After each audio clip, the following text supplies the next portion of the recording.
Today I'm going to review the vowel-R syllable pattern. When we have a vowel followed by the letter R, that R affects how the vowel sounds.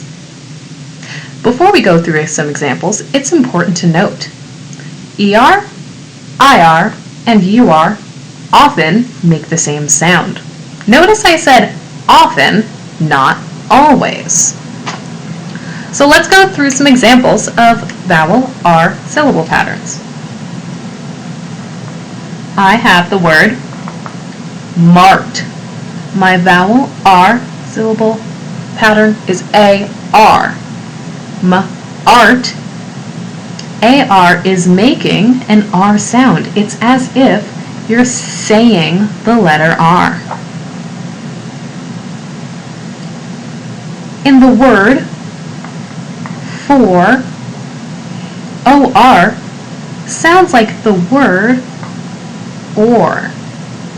As I said, oftentimes ER, IR, and UR vowel-R syllable patterns sound similar, such as in the words river,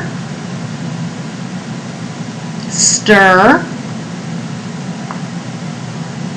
and turn.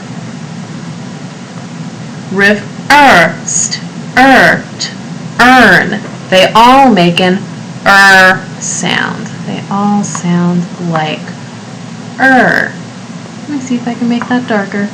There we go.